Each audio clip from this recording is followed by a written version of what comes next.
Well, good afternoon and welcome to Doggy Paradise here.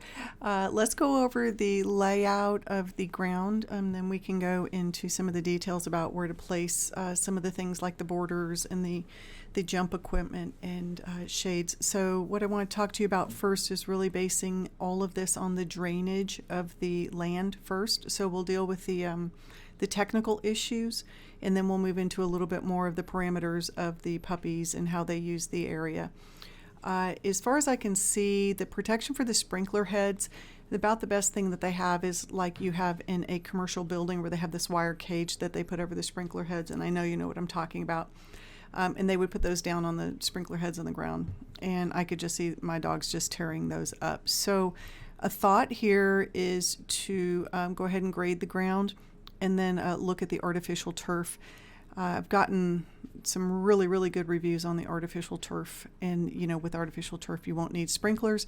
You will need a weeping system around the foundation of the home to prevent any kind of foundation cracks. But you could plant a border around it, similar to what we've got going on here is the artificial grass, and then you could put plants or a planting box around the edge and put a weep hose in there, and I think that your house would be fine.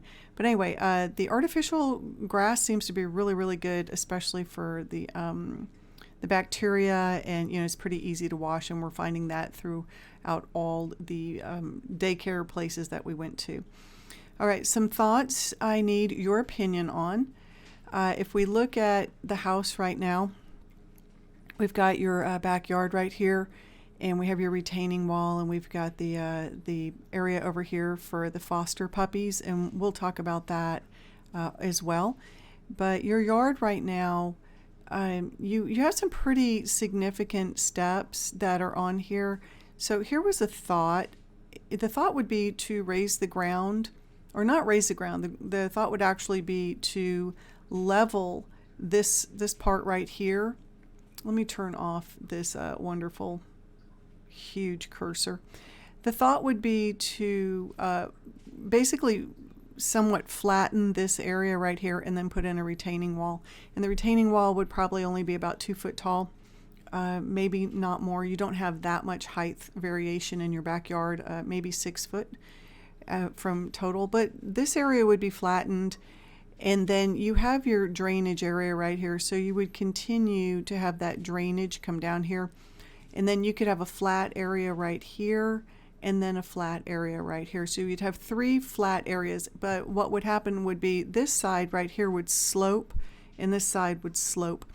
Mainly because right now all your dogs are very, very active and they're running and jumping. But if you ever get to a situation where one of the dogs is a little bit older, they might not want to necessarily be jumping. And you could also put in a set of stairs, a small set of stairs right here. But this is basically a run area if a dog wanted to just run in huge circles. The other thing is you're also throwing the ball, and this would give them a way for you to have that line of sight for that, and you could even do this. Okay. And what you're doing is you're creating platforms.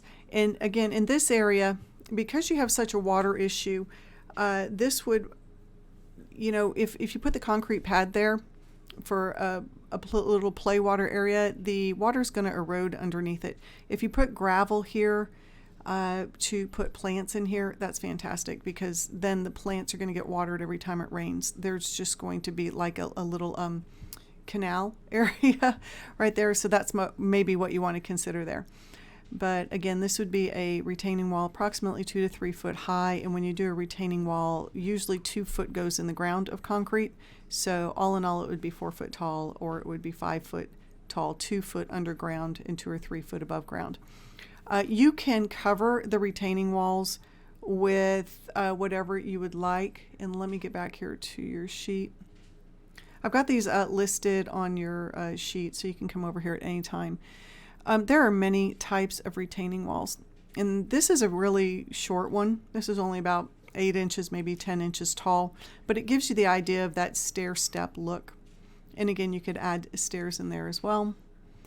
You can also do a timber retaining wall, Now this has steel going in there, concrete. I don't know what your cost is going to be on that one versus the other, but your retaining wall could have 2 pieces of timber, but if you have the steel, you're going to definitely make sure that there's no ability for the dogs to get hurt on that, which would be just, just sanding it down really well, but definitely being cautious of that.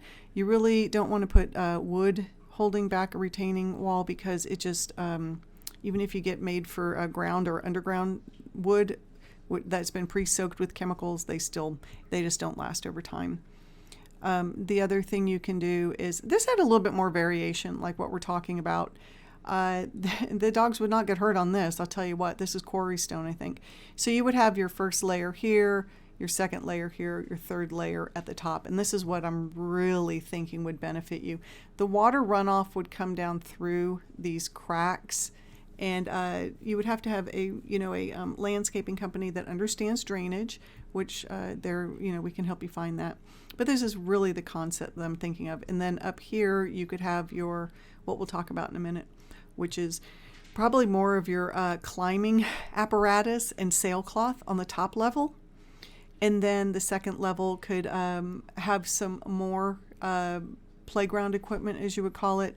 And then the bottom level would be for your digging, okay? Your levels wouldn't be this extreme, but your bottom level would have your digging area and more of the playground, or the mulch and stuff like that. But it does give you the ability to put in plants, as long as you have a border around them, because the dogs will go to the bathroom on them. As long as you have a border around them, they're going to be fine. And the next step after this is going to be, tires and things that they climb. But again, the first part is we're deciding how you want to set up the backyard.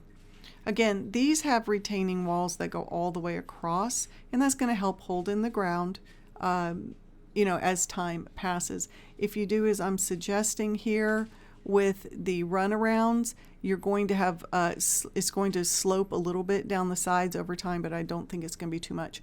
And if you have a artificial turf on here, you would put some type of water barrier at the top so water doesn't get underneath the turf. And the company would put in, we do root systems on trees so they can't get to houses. They dig a little trench, just a few inches, and they shove a sheet of plastic down. Basically, you're just putting flashing here at the top so that water doesn't go in the artificial grass. And then like I said, if they come in and they flatten this area versus adding dirt, you're going to actually take any dirt that's here and you're going to fill in the areas. So you're going to be reusing your own dirt. Only problem here is going to be sprinklers, of course. Again, if you don't use the sprinklers, if you go with artificial turf, you don't have to mow. It's really long lasting, even in the heat. We know that from Putt-Putt. And these are some options. The digging area, you can have a digging area here. You can have a digging area here. We can talk about that again, but your drainage, I think this is where you're going to want to put any of the plants. The tires and stuff, they can go under and over all through here.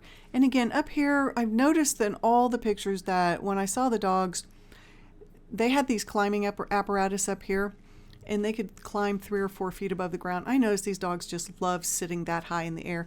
And if you had that climbing area up here and you put your sailcloth up here, I think that they would be really happy to run around and then, go up there and sit and be king of the hill. So this area would be relatively flat here, but you would keep the depression here. The other question for you is, do you have the Pooper Scoop trash can? I am not sure exactly where you want to put that. Okay, I believe you have something on the side of the house right now, maybe. But if you're picking up, I don't know if you're picking up in a bag and then walking here, or if you want that trash can located somewhere in the center, or maybe you want 2. Maybe you want one over here, one here, and one here. That's up to you. Let me know on that. Okay, last thing, I think, we have your backyard right here. And again, this top area would be one layer. This would be another layer. And then you would have a flat area here, kind of curved all around here. But this is all your doggy area. And again, if you want to put borders in, we'll for sure do that for you. When it comes to the foster area over here, it's kind of like doing the same thing as you float through space. It's kind of like doing the same thing. This fence would probably be removed, and you could put in the retaining wall all the way here and all the way here if you wanted, and then just put this chain link fence back up. And then you could you have one area here down by your house that's already a kind of digging area. Again, I would probably recommend that you put in at least around here it's typically 12 inches to 20-inch border where you can put mulch or rocks, and you put a weep hose in there. And then some, if you want to do artificial turf over here, you can as well. And again, that artificial turf is going to sluice off that water pretty darn quickly. So you are going to have a great opportunity to channel that water to the front yard, and you can actually divert the water. And when it comes to the front yard, instead of a thin channel, the guys can kind of flatten out the land a little bit so the water disperses in more of a fan shape like a delta, and then it could water more of your yard. Just remember, you're going to have a lot of runoff coming, and so when it hits this part of the house, there will need to be some type of protector that takes the water and runs down here, moves it around down here, and we just need to channel it with those swales. We're using the barriers right here. I used to, I call them berms. That's from the NRA, the Rifle Association. But the elevated parts would be here, and then your swales, the depression parts, would be in here. Super easy to contour, super easy to do, super easy to have natural runoff without doing a bunch of French drains. Okay, so like I said, we can get into the puppy playgrounds later. So your homework is, would you like to have a retaining wall that goes all the way across the top and maybe put some steps in here? And they can be wide steps, real shallow, if a puppy needed some help getting up. And then have the second row would go right about here. And then this area would be relatively flat. I don't see putting in more than 2 steps, because then the landing areas would be so narrow that you wouldn't be able to do much with it. Let me grab my tape measure.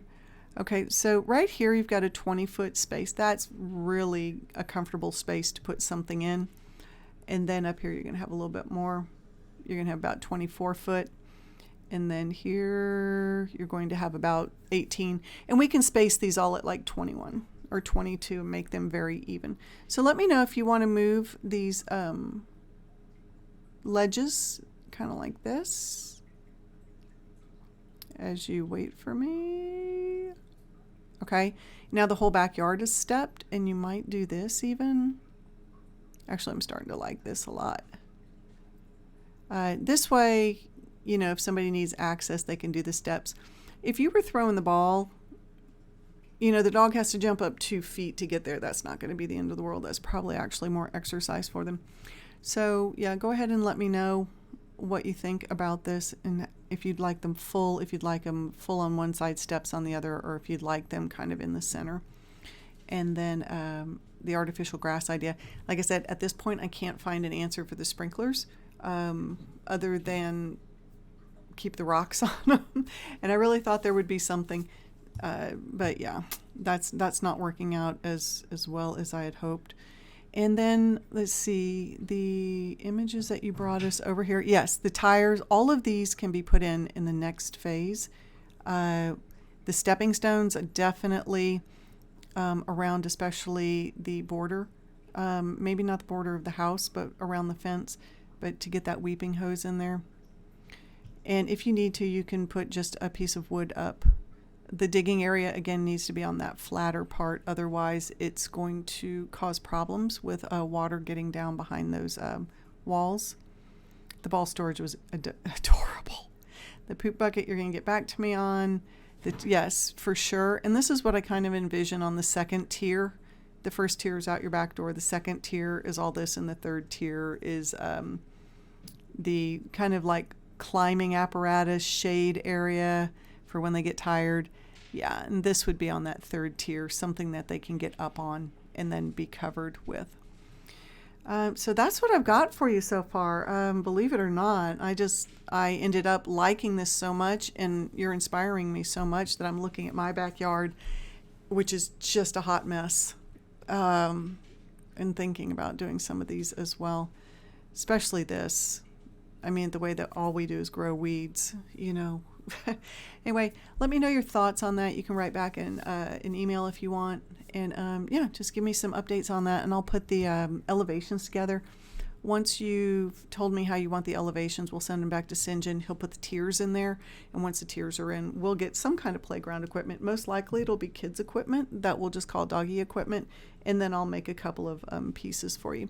And we'll get that set up for you, along with, I'm going to do a drainage plan for you. That is not in what we originally talked about, but we need to do that. Now that I'm looking at artificial grass instead, it's just real simple. It just puts arrows on there and lets the landscaping company know how you want the drainage to go. That's it. All right, let me know what you're thinking about, and then we'll get to any of the other little details in like step 3.